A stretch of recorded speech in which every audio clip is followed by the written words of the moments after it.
Oh, you think you a big shot. Peace, y'all. Landslide Live. We got a real good man on episode today. A real upstanding citizen, someone that changed themselves for the better. Somebody you can learn a lot from. Today we got FRUQUAN. What's going on, brother? How you feeling, man? I'm all right. It's a pleasure to be here. You have the opportunity to speak to your audience.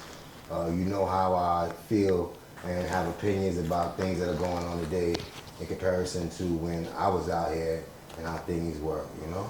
Okay. So we're gonna start from the beginning. Where you from originally? Originally I would say I was born in Newark. Stayed there not long and moved to Queens. That's Newark, New Jersey? Newark, New Jersey. I moved to Queens and grew up in Far Rockaway. Did you grow up with both parents? Unfortunately not, but my mother and my father separated when I was younger, and they never got back together again. So single parent family home, growing up in Far Rockaway, was in the project, so it was a little different, the experiences I went through. Just growing up, man, just having to figure things out on my own, you know, as a man, trying to figure out what it was to be a man. Finished school? No, I didn't finish school. I wound up dropping out of high school. Like the 11th grade, I started getting, but I still really started getting bored in the 9th, but I was done with it by the 10th, and I just stopped going. Like, You play sports and all that? I did play a little sports, but I was more into, you know, girls and getting a little money, you know what I mean? So, yeah. Okay, that's what's up. Yeah. So, how did you, get into the streets? How did that happen? Like, to be honest with you, yes. The streets got into me, man. I didn't really get into the streets. Okay, streets what got into you. What I mean by that is, I grew up, I had things that people growing up in the project didn't have. My mom's had a decent job, so I had things. To be honest with you, I wasn't no street dude, and you know, you had to fight for what was yours, and you didn't fight. You know what's gonna happen. They're gonna keep taking what's yours. I got tired of people taking from me, and I had to go and get my mom's, man. You know what I mean? So I got to a point where I didn't care anymore, and you know, I just didn't care anymore, and I began to become very violent.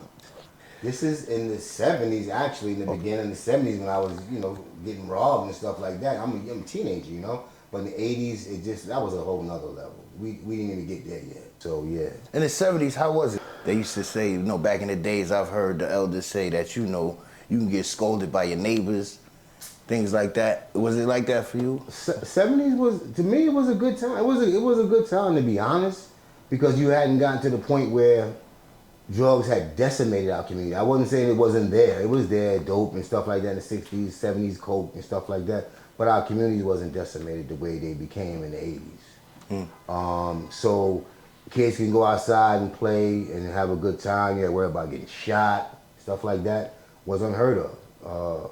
In my neighborhood anyway, kids wasn't getting shot, not in the 70s. And you had people that would look out for you. You know, kids was looked out for in the 70s, you know? And yeah, you could be chastised by just about anybody that was an adult. If you was doing something wrong, you know, somebody's gonna try to steer you in the right direction because they didn't want to see you mess your life up. Mm-hmm.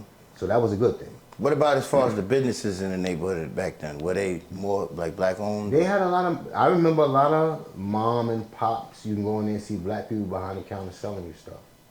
I was young I mean, it wasn't like in the late 70s, it was in the early 70s. I was young, I was a baby, you know what I mean, basically. But yeah, I remember seeing stuff like that, for sure. What we call bodegas now wasn't bodegas, man. You know, that was our people behind those counters and selling us, you know, blow pops and, you know, big bowls or whatever they were selling us back then. Mary Jane's, you know, whatever they were selling us back, penny candies. Well, because my mom used to tell me, Kenny, it was literally a penny. Penny candies, bro. That's crazy. I used to hear that, like, what? Penny candy. You take $1 and go get rich. You know what I'm saying? With candy. You know, so yeah. But it was to me, you know, looking at where we at today and what we've gone through, shit, hell yeah. That was it. What do you think would cause the major effect from that? That was the Superfly era, by the way, too. Everybody was just getting fly back then. You know, dudes was being called we was super fly. Like y'all say lit now, we would have been super lit back then. It's crazy you say that. So would you say movies help, portray they structure somehow the lifestyle that we live. And now it's in music. I mean, it's in the genre, the things that we listen to and we like and stuff like that. We live those things. Like you got NBA players want to be street, you know what I mean? And you got street dudes want to be in NBA. You know what I mean? So it's just crazy. So you said you got into the streets, but the streets got into you. Yeah. People were trying to play you. You wasn't going for it. Well, I was at first until I said I had to take a check, you know, because it was gonna keep happening. And I had older cousins that was in my area that would, you know, I didn't want to have to go get them. People knew who they was, but I wanted to make a name for myself. So I made the name for myself, and they wasn't even talking about my cousins no more. They was talking about me. I'm the little cousin. So explain that defining moment. How'd that moment come? Well, for me, I just decided that I'll be honest with you. The defining moment, I watched my co-defendant do something, and I don't like saying this but it's true. I watched my co-defendant. He wasn't my co-defendant at the time. I didn't even know him at the time. But I watched him go in the corner. He's 4 years older than me. I watched him go in the corner where people used to hang out at, older dudes hang out at, and you know, girls be in the corner. And he went to the corner. He ran up in there, snatched the dude by his collar, dragged him out of there with a gun to his head. Took him in the back of one of the project buildings, started pistol whipping him. And my co-defendant powerful, and why he did it. So the dude disrespected his girl. So a young impressionable mind like mine, like I said, I was like 16, he was like 20. I said, if anybody ever disrespect me or my girl, I'm gonna do the same thing. That was a defining moment. That was a defining moment. That was a defining moment. And from there on, believe it or not, me and him got tight by him seeing all the work I started putting in. And he's older than me, but I got to that point in my life, that's where I was at, and I wasn't turning back. Unfortunately, and you know, took a turn for the worse. And then around this time, you was a taker or you hustler? At that point right there, I was hustling at that point. Okay. I wasn't looking to take nothing from nobody. I was just looking to get my own bag. But I don't know, that doing it that way was cool. But then I ain't gonna lie, I went the sucker route. I just started taking people's shit. And that is the sucker route. Even when you look at life today, somebody go out and work every day and then you take their shit. Absolutely. That's the sucker route, bro. Absolutely. We don't want to even, I'm not going to sugarcoat it. Because I go out every day and I work, I know what it's like. But I was taking drug money, so I felt it was a little different.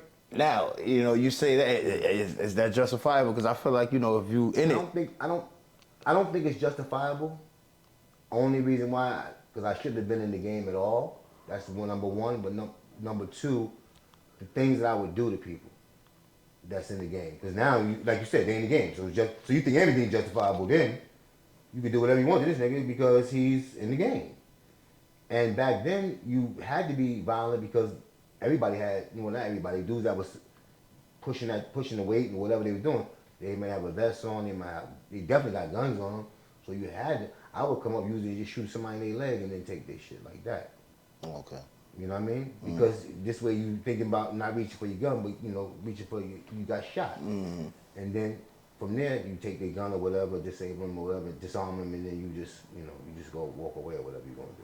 That's what I used to do, because I knew, literally they had this song I never forgot when I was locked up. They came up with the song "Duffel Bag Boys." You literally back in the 80s you would catch dudes with duffel bags of money. Because that's the type of shit they was doing. You was moving money from spot to spot, place to place, and so you get a lick just like that. You just follow the right person. You just got on the right person. Can you recall the first time you had to use a pistol? That I had to? I didn't have to. That's the whole Well, thing. the first time you used it. First time I used a pistol, I didn't have to use it, but I did though. I don't know. I guess because it was somebody that I felt that I didn't care for him. So I didn't shoot him to kill him though. I shot him to injure him and robbed him. And I didn't think he deserved it now. I don't think nobody deserved some of the stuff the things that I did, period. But yeah. I didn't even have to do it.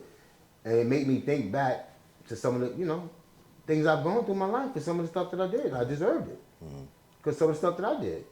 So when I realized that, I wasn't even mad no more when I was, we didn't get to that when I was in the can. We're going to get to that. Yeah, I wasn't even mad no more because I was like, yo, you did some real shit, bro. I guess that's the karma part when you actually feel the judge and the jury inside yourself. Exactly. And you say, man, this feeling like I deserve it, man. And to be honest with you, and this is the truth, and I like to say this because that's how I feel. It took me a long time to forgive myself for some of the things I did. But I had to. because I was beating myself to death. You know, I was beating myself to death, and I didn't deserve that. You know what I mean? I made some poor decisions in my life. I'm not gonna say they were some mistakes. I decided to do some dumb shit. We all do. Yeah, but we always say, I made a mistake. No, you know what you were doing. So now you gotta be culpable for that. You gotta be responsible for that. And I feel like it's what I did when I did all of my time. And I didn't tell nobody. When I could have made a deal and got out of the shit. Speaking of telling, what you think about the Young Thug case?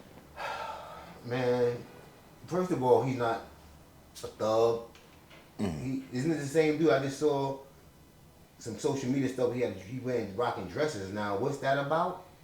I don't know and I don't care. But I don't know no thug that's gonna put a dress on. Women put dresses on. Yeah. You cross-dressing now. Yeah. You're not sure about what you want to really be or what you want to do. And I think that's a lot of the problem with the generation. They're being led by people that are confused themselves. And because they got money ain't everything, man. I mean, to me, it's not. To me, money ain't everything. What about a kid that's coming that don't have much, nothing, and they sitting at home looking at this like money ain't nothing? But I'm gonna say this to the kid that's sitting at home. You got something inside of you that's worth more than money. It's way more valuable than money. And what's that? You gotta tap into you gotta tap in. You got to get to know who you are and begin to tap into yourself, man. You got to do self-reflection. Sit back and understand who you are and what your purpose in life is. We all got a reason for being here. You got to identify what that reason is. Something that you good at, young man, whoever I'm talking to, that nobody's as good as you. You got to know what that is. You got to tap into that. You got to find out what your gifts and talents are.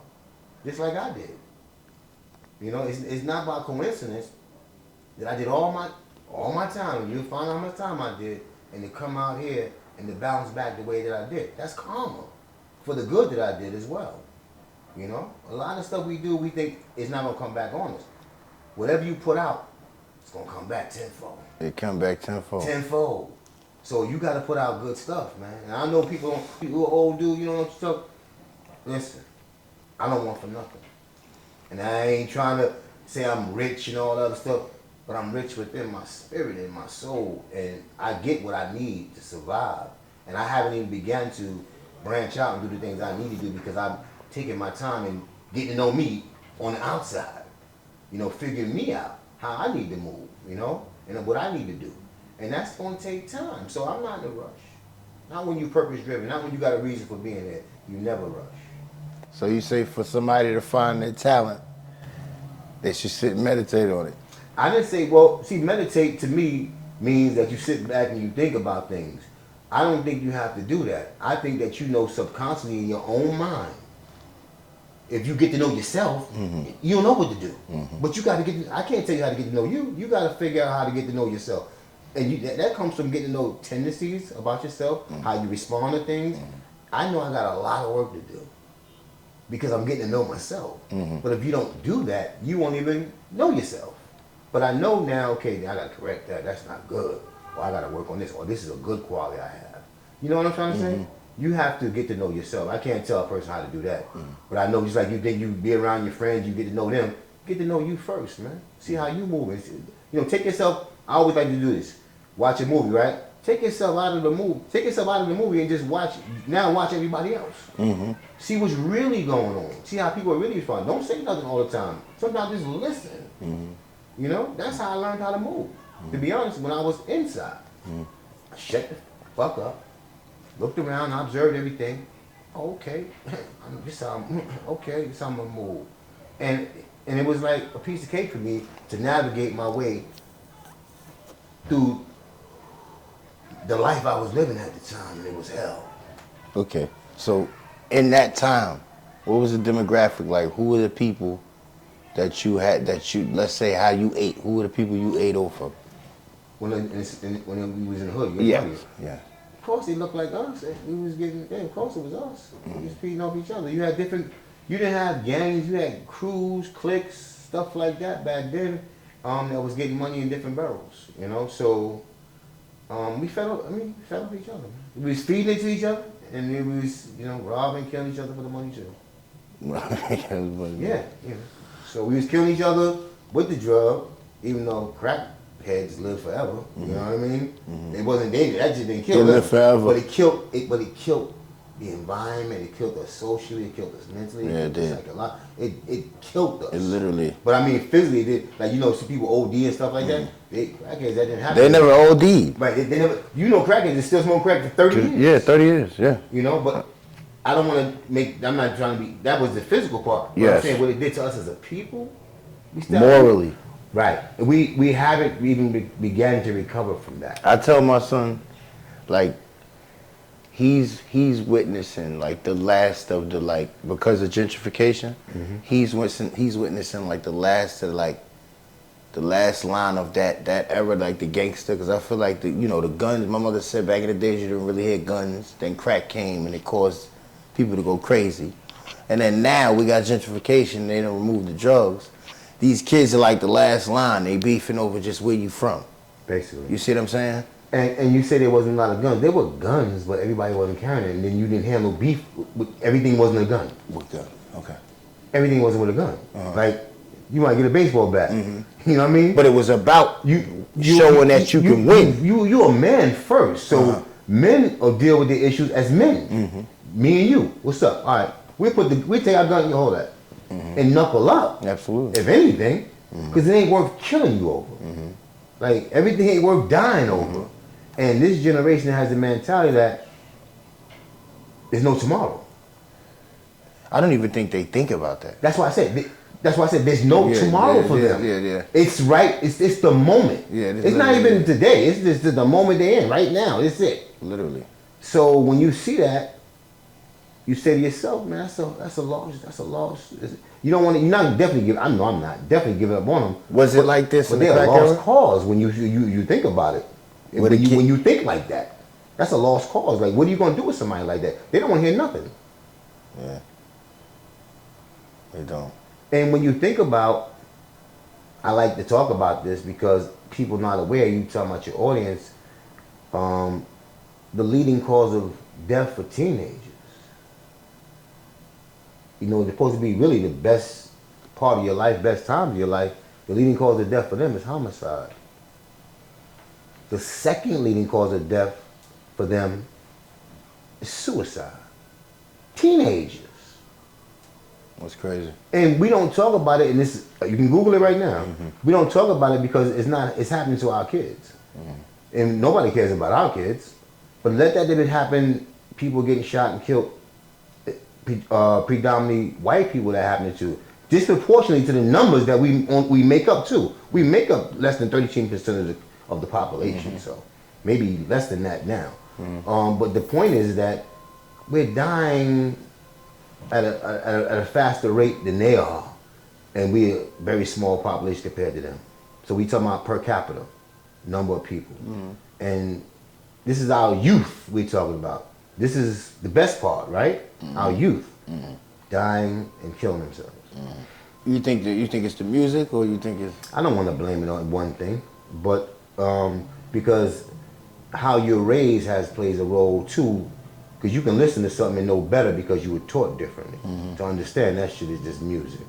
That these dudes are wearing dresses talking about killing people. They don't mix. Not to me. No, it don't. It doesn't. So I can't go with that. But again, when you got the money, because everything is money, right? These kids got to have the money brick to their head and all that stuff phone. like that, but don't own nothing. Yeah, facts. They don't own nothing. Facts. They actually making billionaires trillionaires. So what are we doing? So I for a kid, he's a kid to me, so he don't know no better. No. So I can't, say, I'm not trying to be hard on kids, but you haven't lived long enough to know better. Once you get to live long enough to know better, and to be honest, going to prison at a young age I did, I haven't lived that long. But I know better. Because I know to educate myself, to find out, get information. I know that I got to ask questions. And that's what I did. When I was away, I didn't wait till I get out here and start asking questions. I did it when I was inside. Yeah, I heard that term. They said your quality of life is based on the quality of questions you ask. There you go. There you go. That's good. If you don't ask, you won't know. Right? And these kids don't ask. They think it's something wrong with asking. They got egos so big that they can't even ask. So what do? They walk around dumb. They put their head down, just walk around. And I'm not being insulting, but I want them to open up their minds and ask questions. Like find things out. And don't think everything has to come overnight. Because it's gonna go just like that overnight. I feel like if they're gonna be doing, you know, to the ones that are hardened, the ones that gotta be getting their ops or whatever, somebody gotta be hitting something, they gotta go to a designated area. Pick a tree. You know what I mean? If it They're gotta not be even like, gonna do that though. They want to involve everybody. Because it's on site. So that means you see an op with a baby, you still shoot. That's crazy. No, but that's what they do. So y'all out there, don't stop doing that, man. Yeah, I'm saying it like that. Children are off limits. I'm saying it. Cause there's rules to engagement. You don't harm a child, a woman, or elderly person. You don't harm anybody. Let's say that. But if you got an issue, me and you got an issue, all I want is you. And you know why? All I want is you? Because my beef is with you, it ain't with nobody else. And I'm not afraid to come up to you and deal with you. I'm not going to be down the block around the corner shooting at you. And then they don't even know how to shoot. Then they got better guns than you. They got better guns than books. I mean, they got nice guns. So what do you do with that? I mean, I don't have the answers to all that, but I know it ain't just the music. I know it ain't just what they see on TV. I know it ain't just parenting. I know it ain't just poverty. It's a whole bunch of stuff. I know it ain't just the drugs, that generational trauma of all the stuff we went through. We went through drugs. We went through everything, man. We still going through. It's repeating itself because we haven't seemed to learn from our past things that happened to us. I said that. That's how you raise. That's the first thing for me. It's how you raise. That's just me. And a lot of them don't have that at home because they're being raised by people that weren't raised right themselves. Yeah, that's a fact. All right, so you're in the streets. What happens to end you up going to prison? Walk us through that day. What happened? It's in the summertime. I definitely remember that. It's 1986, the summer, July. And, how the summertime is. You're looking for a lick. So out looking for a lick. Things didn't work out the way they were supposed to that night. And just wasn't the right night. I'll just say that because of something that happened earlier that night with one of my crimies. And then I don't have to get into particulars because I think that sort of makes it like more than what I want it to be. Because I'm not glorifying none of this. But what happened that night, one of my co-defendants wound up getting shot.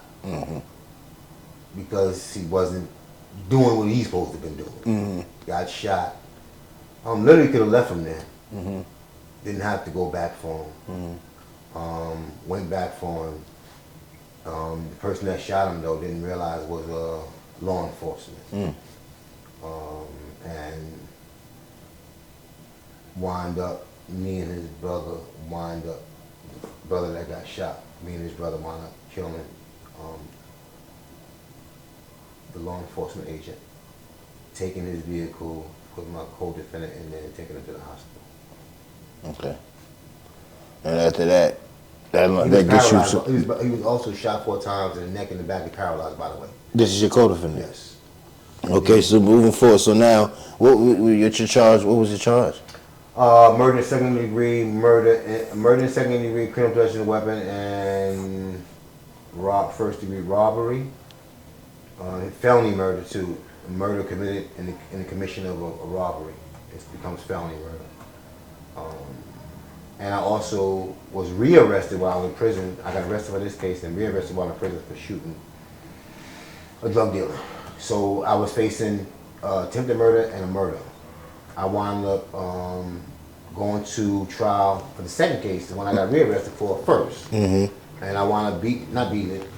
I wound up getting found guilty of assault because I shot him below the waist. I shot him in the buttocks. So that's one of the things that they determined and to read back to the jury. That's what made it assault instead of attempted murder. And the funny thing about it is on that day, that night, or that when the incident happened, when he ran, the guy ran because he was a drug dealer. The guy ran, I literally pointed the gun at his back, and then someone said, "You stupid ass, you gonna shoot him? Lower the gun." And I lowered the gun and I shot him in his thigh. That made the difference of me still. I could have still been in prison right now because I would have had. Because what the judge did was, first of all, I could have got a minimum sentence for the murder. I could have got 15 years. But the judge was kind of a hardened judge, and he even said at the sentencing, he said it's not often that he can't do the court justice, but he said in this case I can really can't do the court justice. He said in order to do the court justice, I have to give you the death penalty, and he wasn't able to. You know, the law wouldn't allow him to. But he said, I'm definitely not going to run your sentences concurrent. I'm going to run them consecutively. So I was already sentenced to 6 to 18. So what he did was, instead of putting it together, he ran it separately.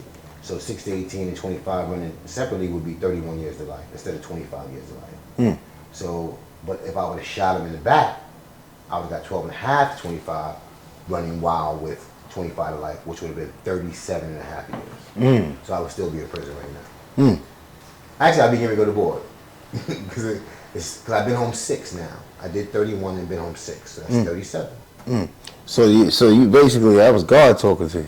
That was definitely my creator. How we say God, I don't know, because I don't like to use that term loosely. But because I'm God myself, you know, to be honest with you, I feel like I'm the little G. I feel like that we all got a God within ourselves. We're God of ourselves. That's why I say we got to get to know ourselves, because we got God-like qualities. And there's things we can do. You know, I believe that. You say we made in His image. Exactly, and I also believe that what I did was moving. I moved a mountain. So what I accomplished, that was God-like qualities in me to do what I did, and to come out and do what I'm doing now.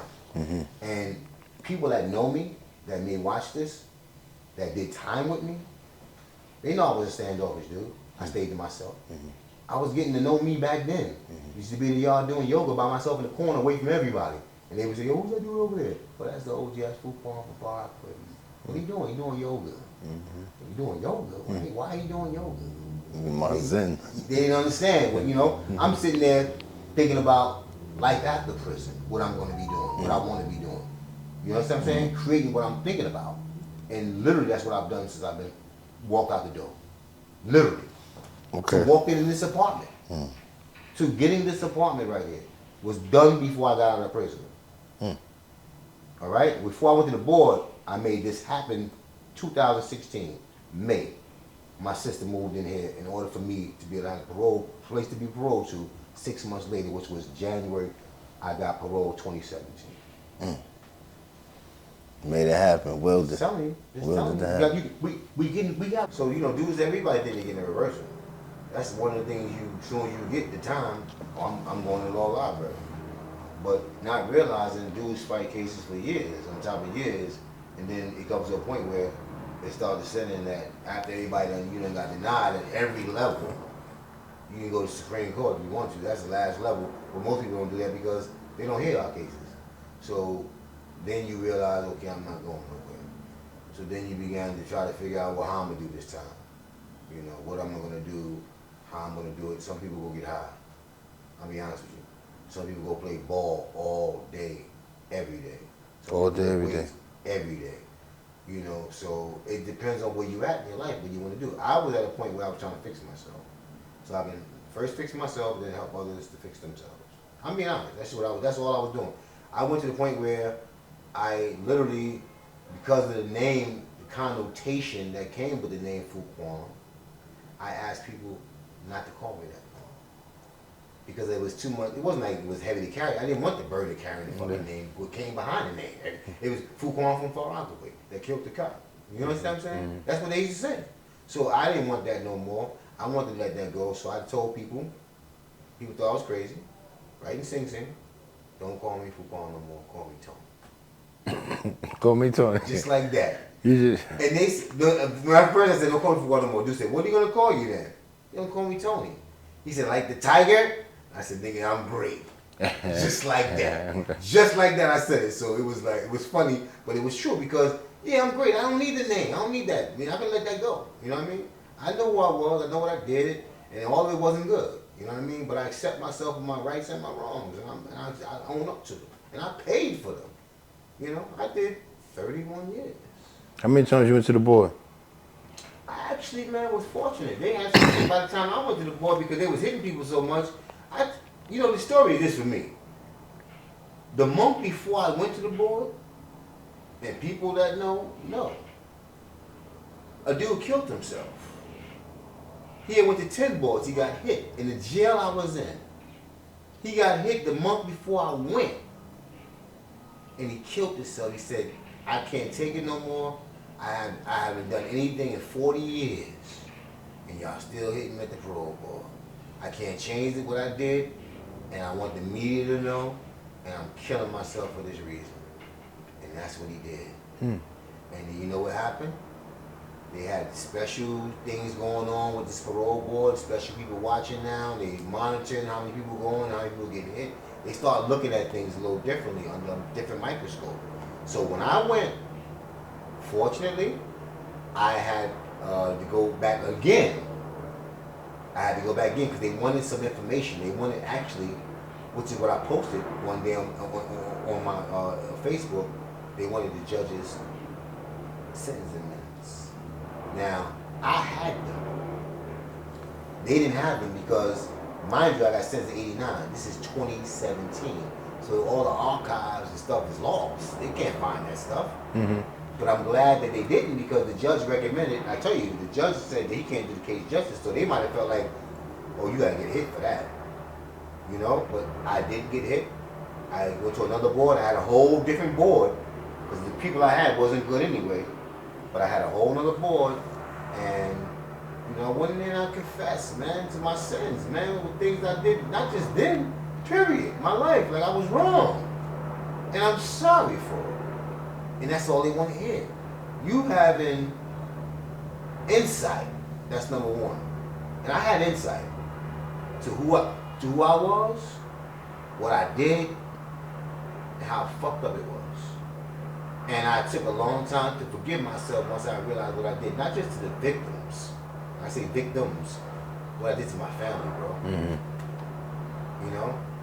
What I did to my family, man, that was unforgivable for me. And that's what gave me a hard time forgiving myself. You got kids, right? I have a son. You know? I have a son. And he's a shell of himself, as far as I'm concerned. Because of some of the things that I caused in his life by me not being there, being a part of his life. He went through things that he should not have had to go through because he didn't have a father in his life. And his mother, unfortunately, she was an addict. I'll just say that. She had an addiction issue. So I'm in prison, his mother's on drugs, and things are not working out the way they should have because he doesn't have a parent. That story is all too known, yeah. But fortunately, 1992, yeah, he was 7. No, he was 9. So 1994, my mother got custody of him. So he had a decent life. And my mother's still looking out for him. So what can I say?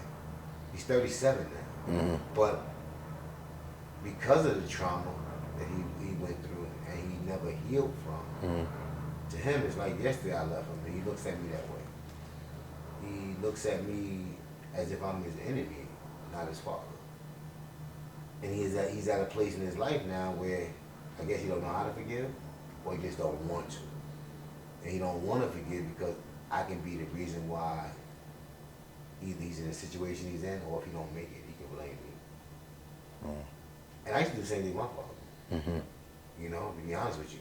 I blamed him for a long time for me being in prison. But I realized, man, it wasn't his fault either. It was my own fault. Once I began to take responsibility, I began to know myself. My life just changed, man, for the better, man. And like I said, 1986, man, I was subsequently arrested, convicted, and sentenced to 31 years to life. I say that because though I was born in 66, my mother gave birth to me.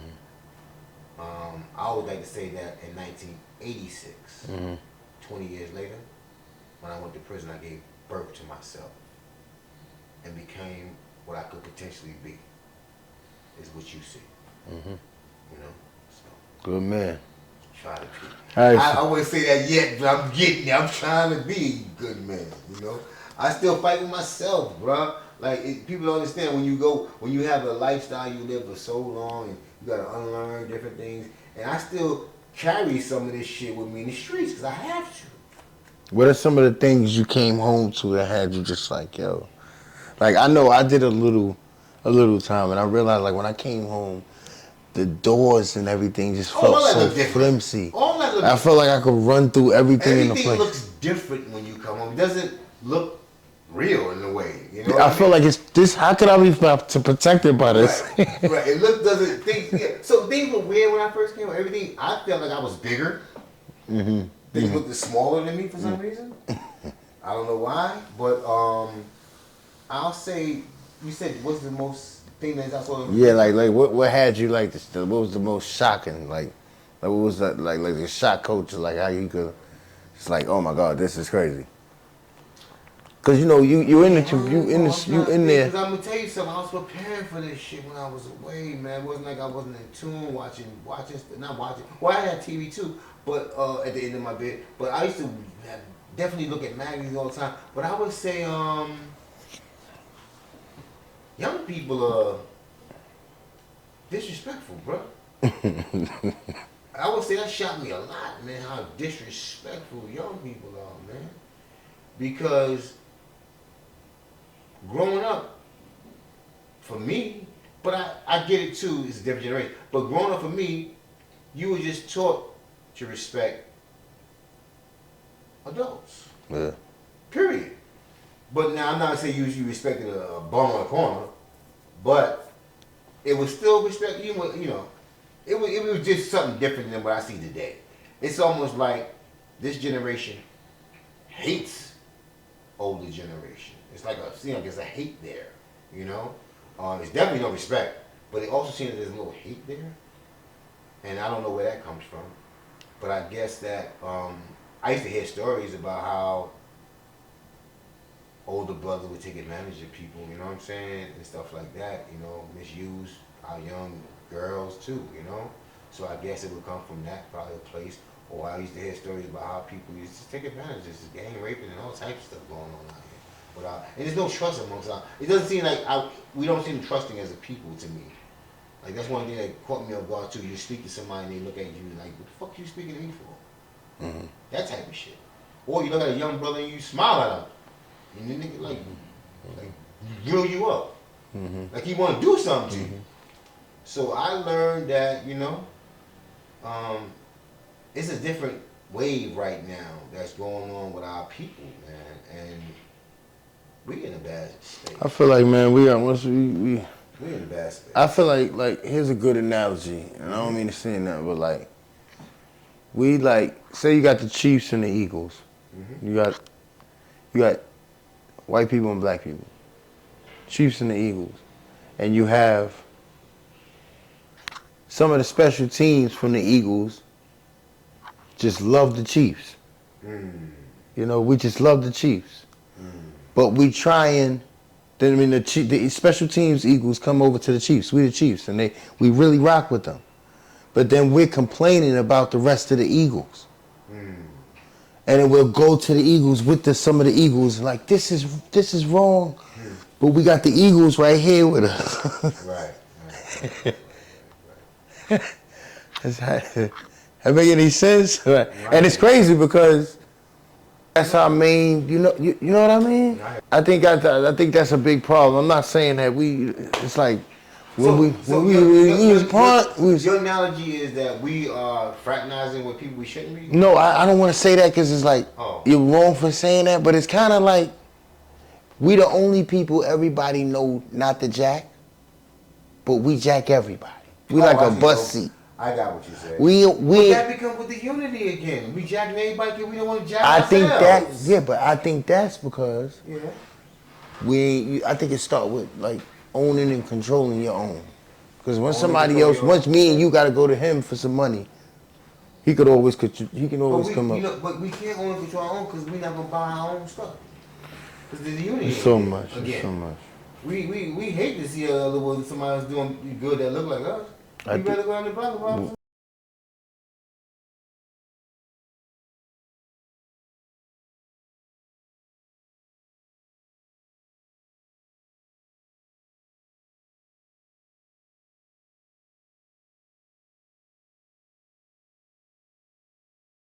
That's what we need. So, all right. Education too. Huh? Some education. Yeah, no, education. We a must. Young people need to be educated on different things.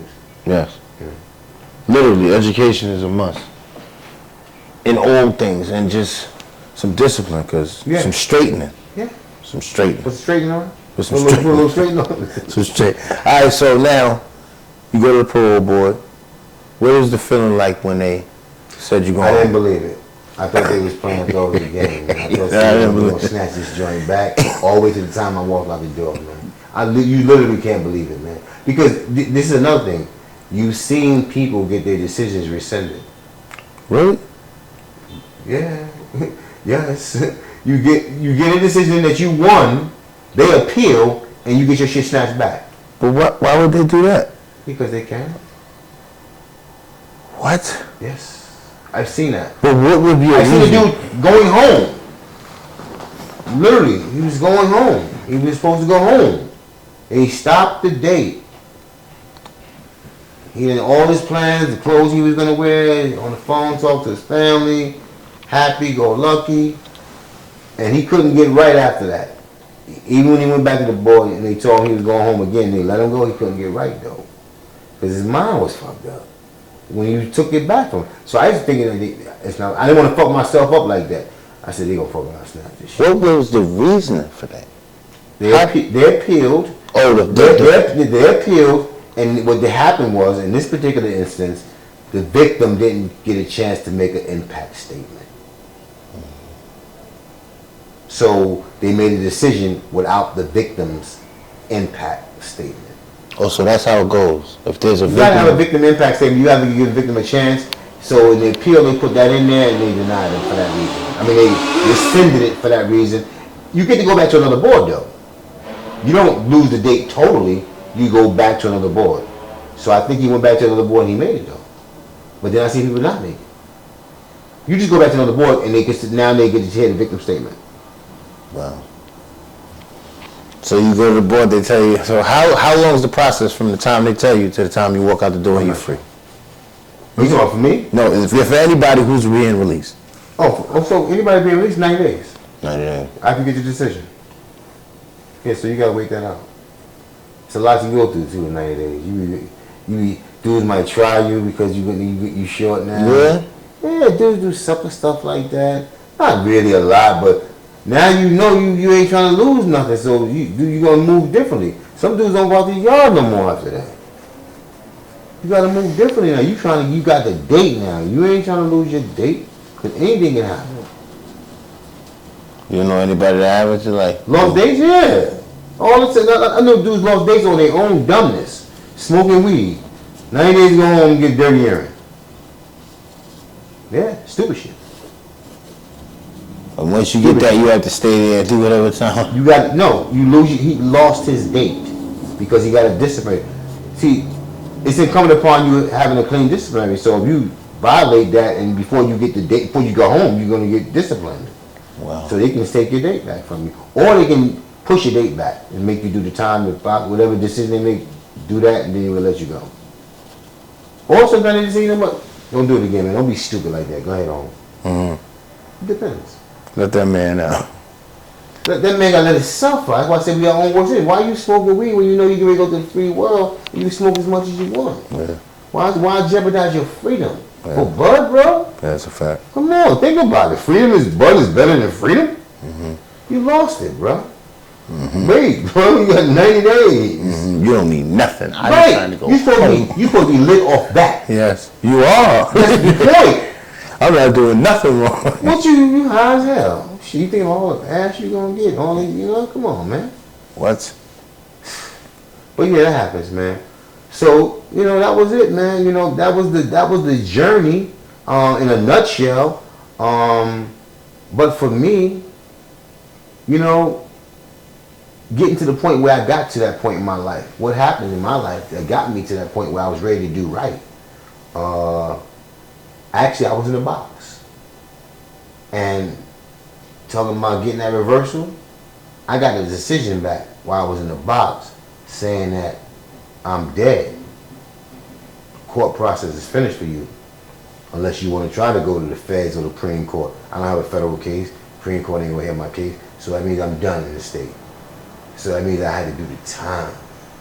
I was in Dannemora I was in 1989. And that shit broke me, bro. I sat there and cried, bro. For the first time in a long time, I had cried. And it was a different kind of crying, though. It was almost a crying that was cleansing me. And that's what they say crying does, actually.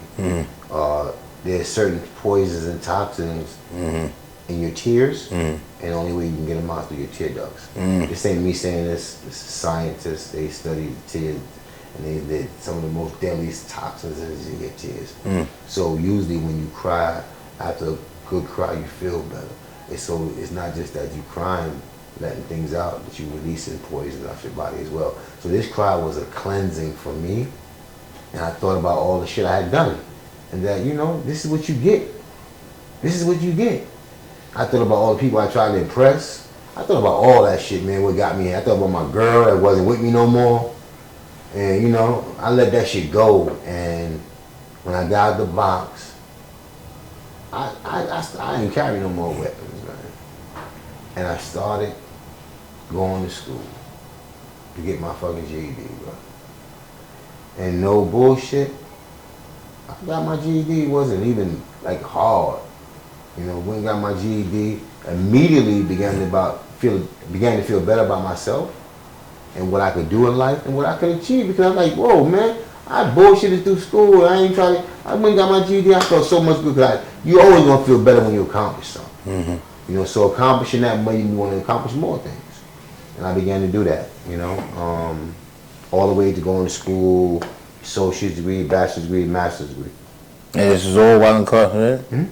So you come home, what's the first thing you eat when you release? I don't even remember. I know it was my mother's food. So it had to be oxtails, rice and peas, some chicken, because that's what we ate at the day I went home. I went to the mall and got my mother some flowers. And I was actually being videotaped. He was recording me when I came home, my brother and a friend of his, because my brother had told his friend, yo, my brother getting going, doing 31 years. He said, word? He said, I want to record him. So we recorded some footage. And I ate at my mother's house. So I know it was some really, really good food. And the next day you got right to work? No, hell no. Next day, what did I do? I don't even remember what I did the next day, to be honest with you. But I know it was a whirlwind. I had to go shopping and all stuff like that. You know, so whatever it was about going to get some clothes or whatever, and just trying to figure things out, you know, figure out what I was going to do. Because I had some things I wanted to take care of medically that I didn't want to do inside. So I got some of those things done, make sure I was solid. And so I had a couple of surgeries, to be honest with you. And after that, rehab, and then I got a job. Same year, I started working at Hunter College. Yeah, I started working at Hunter College on the Lower East Side of 123rd Street in Harlem. Silverman School of Social Work, actually.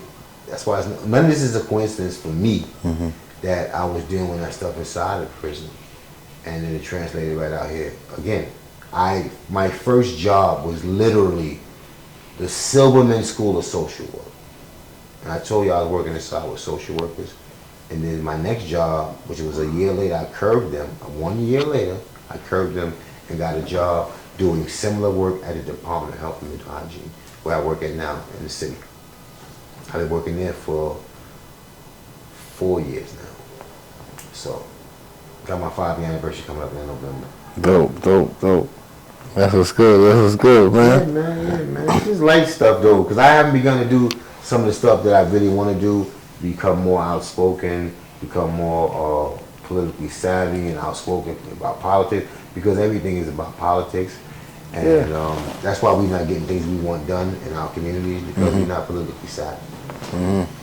Well, we just came up from in Albany not too long ago. Exactly. Made a little move, you know, that was big. They're gonna see that footage, you know what I mean? We went up there, and the reason why we went up there, we went up there because one of my bros, who I met inside prison, I left him in there. And he's been there 37 years. 37 years. So I left him, I did 31. I've been home 6, that's 37. And he'll die there. He'll die there if I don't get him out. That's how I feel. Because he has 52 and a third years to life. 52 and a third years to life. So he got convicted of two murders. One, he was in jail waiting for a trial for a murder. Then he decided to have friends of his go kill the witness. So they got caught. They got caught and they got 25 years. But he also got 25 years for conspiracy. And then he got 25 years for the actual murder of the person he killed. So he got 50 years for that. Excuse me. He got 50 years for that. He cut somebody in jail.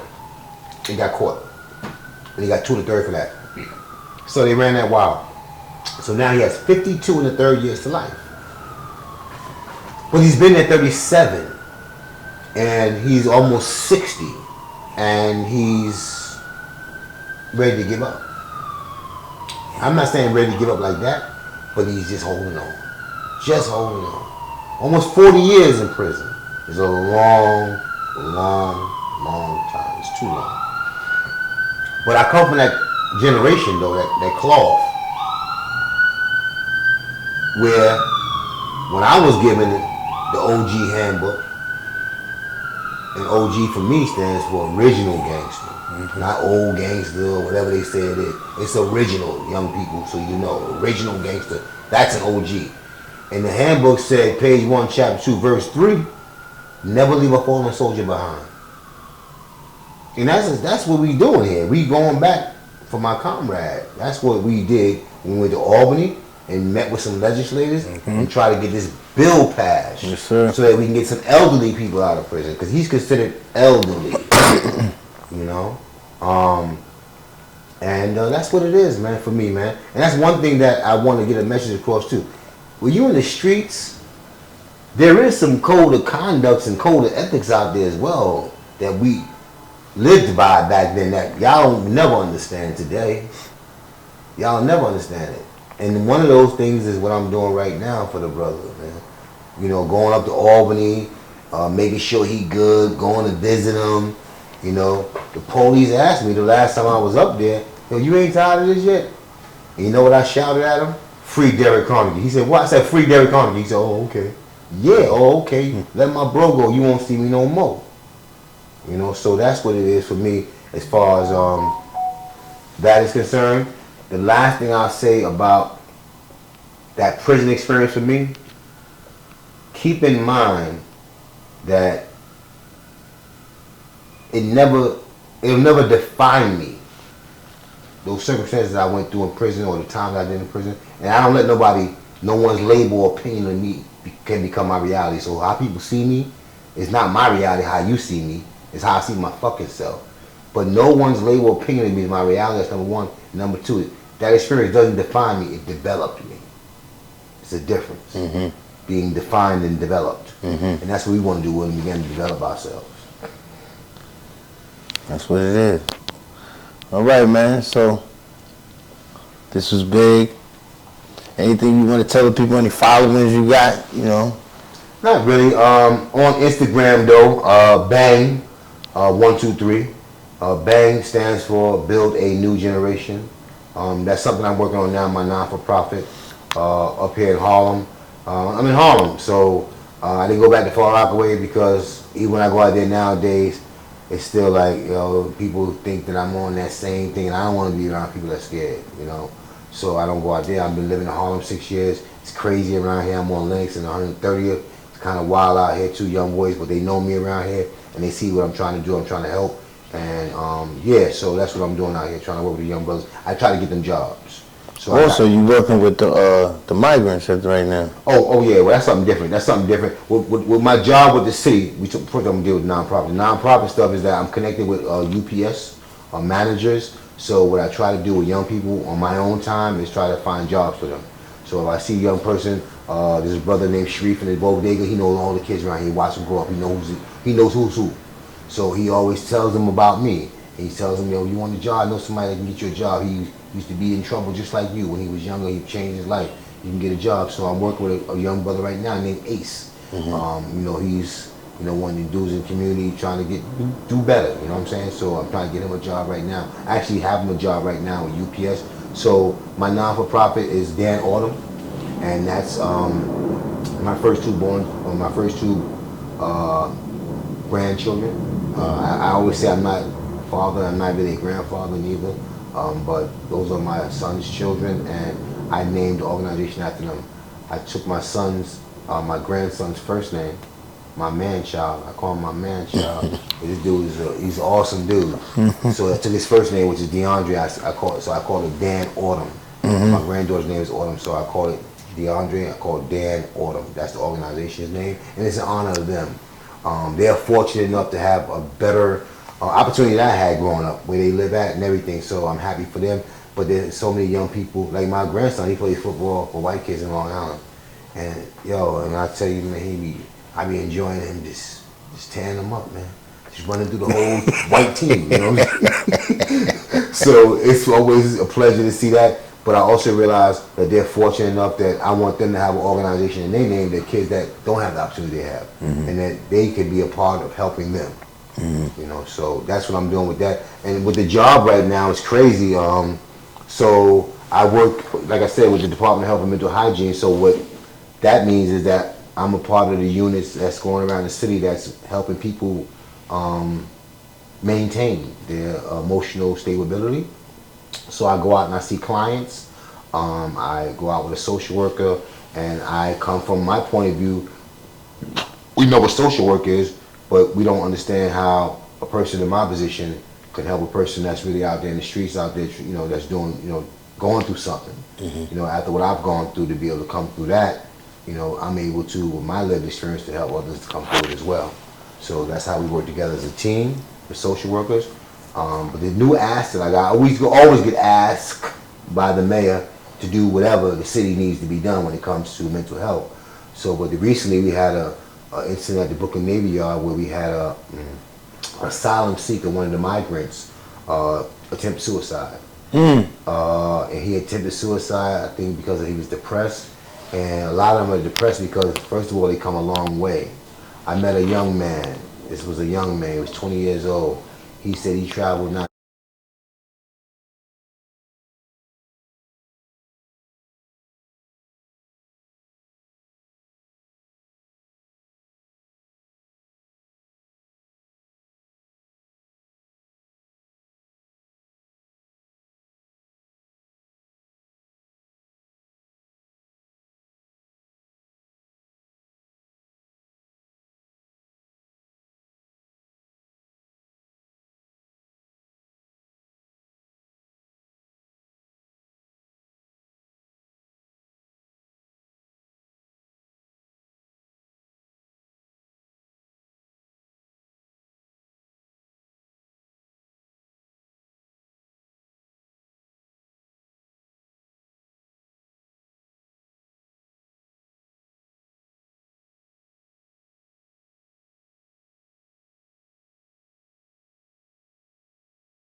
an appointment, Well, I have a absolutely. constituent that is from Queens. His name is Derek Carnegie, but he's presently incarcerated, and maybe she can help this bill get passed so we can try to get him out. He's Okay. been in prison a long time, and he's an aging prisoner, personally in prison. Oh, are they doing the Yeah. the elderly parole? Yes, Yeah, yeah. yeah. Okay. What's your name? It's Marie. Hey, Marie. Hi. I know this is probably not gonna get me anywhere, but I'm gonna try anyway. Well, okay. I'm just saying because you know how you go through this, and then people say, "Oh, come back and we can meet with you." And if you come back, and I'm all the way from the city, so I gotta come all the way 3 hours. Well, right, but the best thing.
Oh, you think you a big shot?